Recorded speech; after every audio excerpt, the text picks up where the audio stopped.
টানা কয়েকদিন বৃষ্টির পর থেকে গতকাল থেকে আকাশের মুখ ভারটা একটু কম। আর আজ রবিবার, একদমই পরিষ্কার আকাশ ছিল চারিদিকটাতে, একদমই মেঘমুক্ত। আর বৃষ্টিটাও আর হয়নি, আর রোদটাও চারদিকে ঝলমল করছে। আর গাছেও কিন্তু অনেকটা ফুল হয়েছে। সব রকমের ফুলগুলো বৃষ্টির জল পেয়ে যেন সতেজ হয়ে গেছে। হ্যালো এভরিওয়ান, সবাই কেমন আছো? আশা করছি ভালো আছো। আমার ছোট্ট একটা মিনি ব্লগে তোমাদের সবাইকে জানাই স্বাগতম। সকালের যাবতীয় যা কাজ ছিল সেগুলো কমপ্লিট করে তারপরে চলে এসেছিলাম রান্নাঘরে। সবার চা খাওয়া মোটামুটি হয়ে গেছে, যেহেতু জয়েন্ট ফ্যামিলি, তাই যার যখন যেরকম মেয়ে হয় সে সেরকমভাবেই খায়। তা আমি চলে এসেছিলাম আমার চাটা কয়েকদিন ধরে একটু গলার প্রবলেমটার জন্য। আর আমি কিন্তু সকালটা চা খেয়েই শুরু করি। সেরকম কোনো হেলথ ড্রিঙ্কস বা সেরকম কোনো ব্যাপার নেই, অতটা নিয়ম মাফিক মেনে চলা সম্ভব হয় না সব সময়।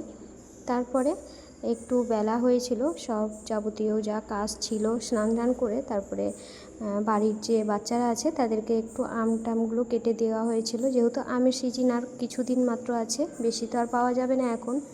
তারপরে রান্নাবান্না শুরু হয়েছিল দুপুরে।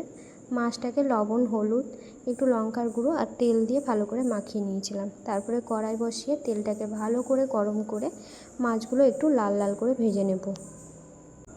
মাছগুলো এপিট ওপিট উল্টিয়ে পাল্টিয়ে ভালো করে লাল করে ভেজে নেব। আর আজকের মাছের ঝোলটা একদমই সিম্পলভাবে করব। তোমরা কেমনভাবে করো তোমরা কিন্তু কমেন্ট বক্সে জানাবে। যেটুকু তেল ছিল সেই তেলের মধ্যে কালো জিরে ফোড়ন দিয়েছিলাম, আর দিয়েছিলাম কয়েক দানা চিনি, সাথে দিয়েছিলাম তেজপাতা।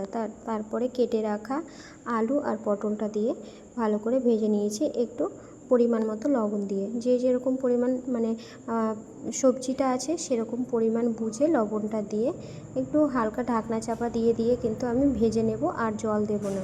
সবজিটা ভাজতে ভাজতে একটা মশলা আমি রেডি করে নেব। মিক্সিতে নিয়েছিলাম আদা, জিরে, কাঁচা পাকা লঙ্কা আর পেঁয়াজ দিয়ে একটা পেস্ট তৈরি করে নিয়েছিলাম।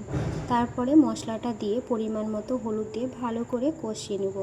ভালো করে একটু কষা কষা করে নিয়ে তারপরে পরিমাণ মতো জল দিয়ে দেবো। আর আজকের সবজিটাতে আমি ঝোলটা একটু পাতলা করেই করব, খুব একটা হেভি করিনি, একদমই পাতলা করে একটু করব। তারপর পরিমাণ মতো জল দিয়ে দেব। ভালো করে ফুটে উঠলে আর সবজিটাও সেদ্ধ হয়ে গেলে ভেজে রাখা মাছগুলো দিয়ে দেবো।